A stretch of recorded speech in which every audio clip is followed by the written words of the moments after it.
Tora datang lagi dengan drama-drama terbaru Manchester United.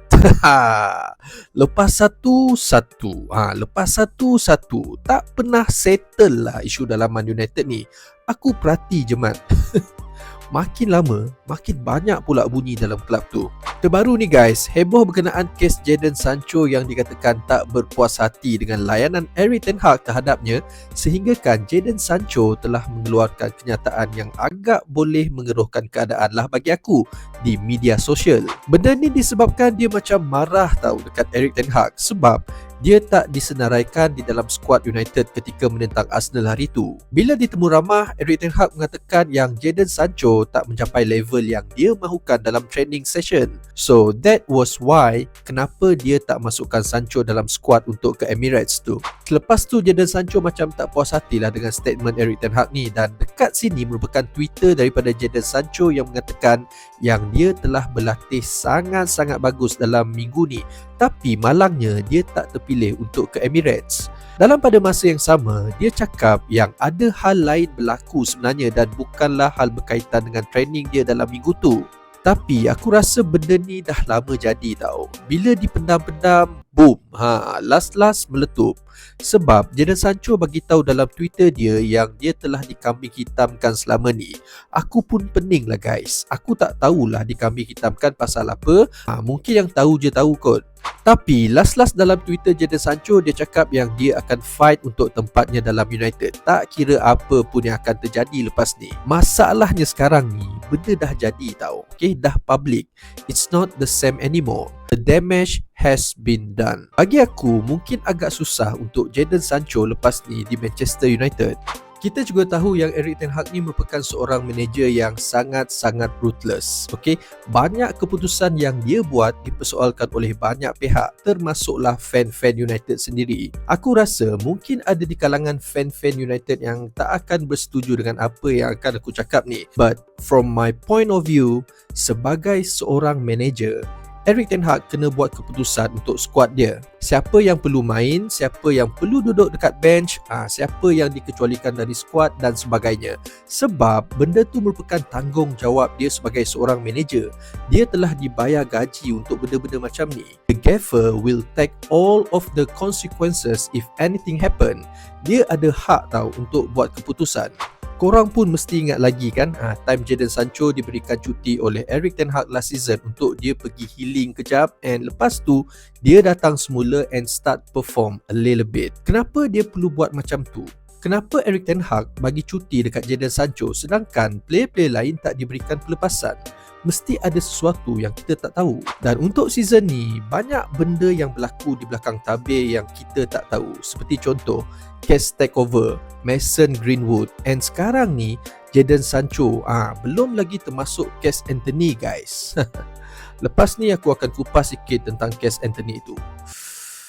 Memang pening guys, memang pening. Dan bukanlah benda yang senang tau untuk jadi fan United sekarang ni.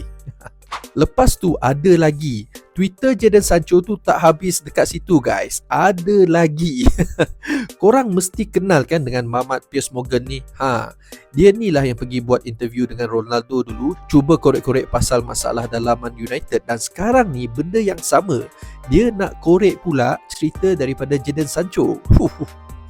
Memang batu api betul lah Mamat ni. Aku rasa lah kalau bab-bab United ni, banyak orang suka buat konten tau.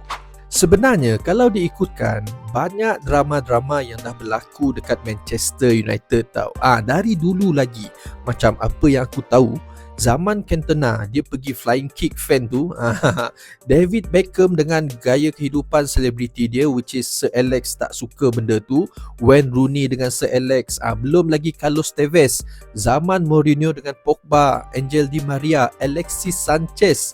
Korang just name it, okay? Sampailah ke zaman Erik ten Hag dengan Ronaldo, De Gea, dan sekarang ni Jadon Sancho. Pak kata orang, player come and go and no one is bigger than a club. Even Ben Foster, ex-goalkeeper United, pun pernah bagi tahu dalam podcast dia bersama Mark Goldbridge, kalau benda-benda macam ni berlaku time zaman Sir Alex Ferguson dulu, jangan haraplah player tu akan start dekat United. 100% guys. Okay, player tu akan kena jual, and last kemungkinan lepas ni aku tak hairan yang kita pun akan melihat Jadon Sancho pula akan meninggalkan klub. Kalau korang tanya pendapat aku, yes, I'm 100% behind the manager. Tapi aku harap benda ni dapat diselesaikan secara dalaman walaupun dah drag sampai macam ni. Sayang tau, Jadon Sancho bagi aku mempunyai bakat yang sangat-sangat besar. Aku nak tengok dia berjaya dalam United. We'll see guys.